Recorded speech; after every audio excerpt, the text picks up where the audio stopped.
This is such an unlikely subject, you would think. So how did you come up with this idea and think that it would have the dramatic content to sustain a feature or a documentary?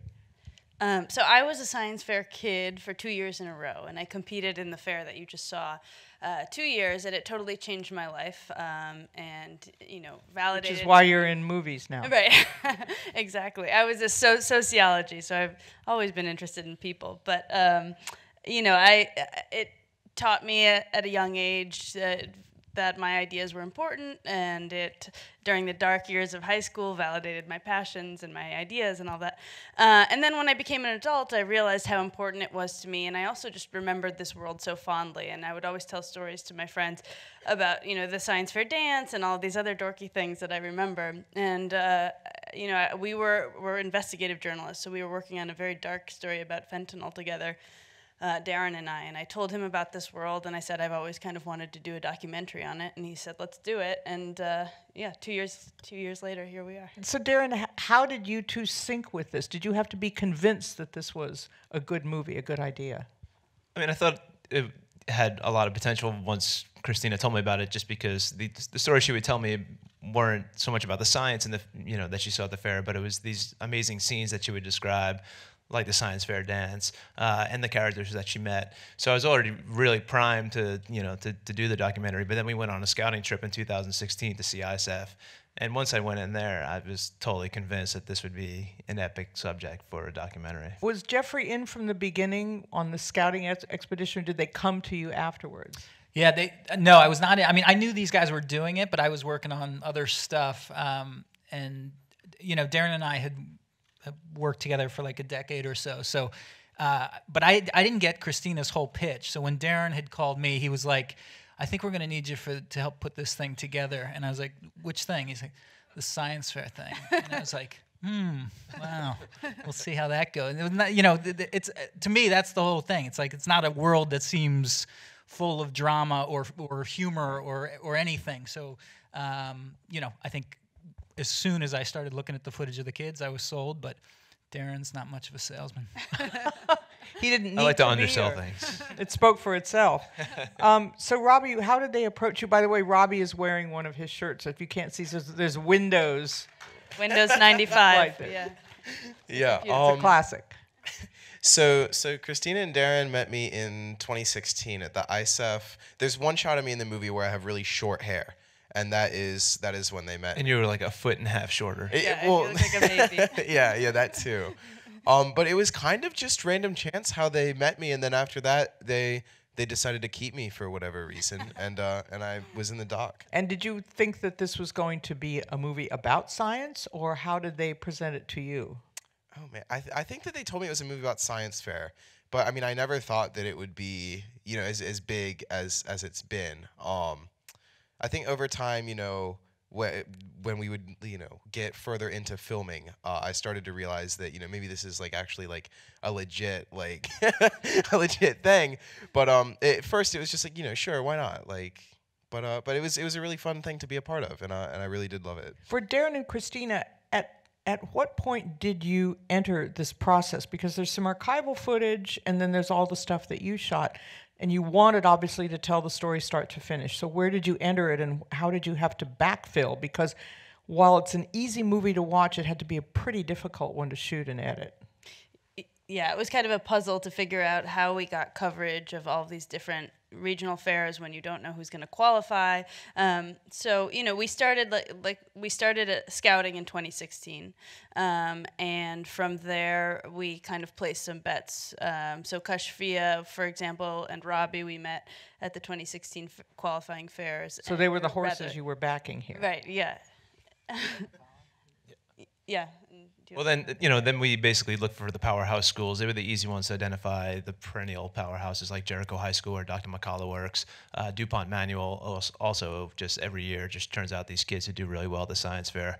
So we knew that was a good starting point to find kids. The underdog stories are a little more difficult, but we knew we wanted the team from Brazil because from our scouting trip, Brazil is just the loudest and the proudest delegation there. They're a lot of fun.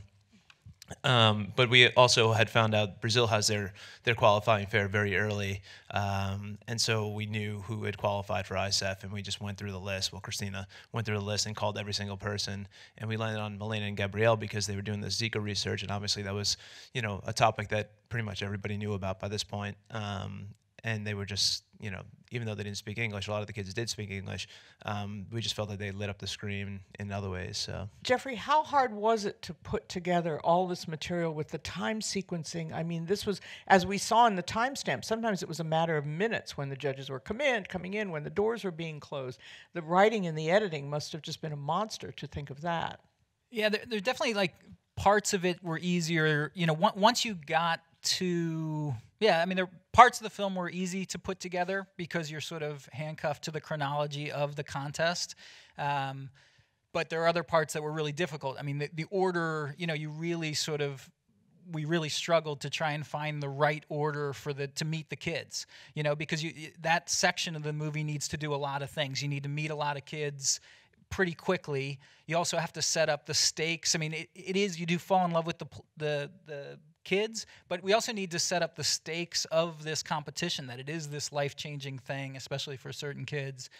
So it's trying to do, a little history, a little this and that. So this is the ugliness of when the sausage gets made. One of the subtext is really how little these accomplishments are regarded by the schools. I mean, there's that awful scene with Kashfia. Nobody at her school knew who she was. She comes back after winning first prize and doesn't even get acknowledged by the school, whereas the first win in 2 seasons by the football team, you would have thought it was manna from heaven. Right. Yeah, I mean, that it's not just South Dakota. We know this. It's all over the country where this is happening.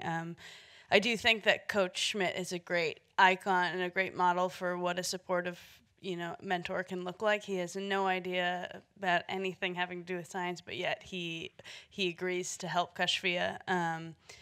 What you don't see in the movie is he's also the head of the feminist club in South Dakota. Yeah, he's an incredibly supportive mentor. So I think for us, he was kind of a silver lining in this kind of sad story. Robbie, do you think that this film can do anything to reach people who are thinking, oh, science, not interesting, nerdy, too hard? Oh, yeah. I mean, definitely. Especially since, it isn't really like, I don't want to say like there's not like a lot of like science in the film, but it's not like super like technical.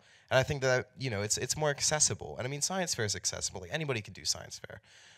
But yeah, I really do think that it will, and that it sends a strong message that like, science fair is like a really fun thing to do, I think, can I jump in? Oh, please. Yeah, no, it's just been one of the fun things at a few of the screenings. A lot of the students were there, and it is amazing to see the kids at the screenings find them afterwards, and little girls weeping when they're meeting Evo, and it's just like it's have they been cutting off pieces of your hair, Robin?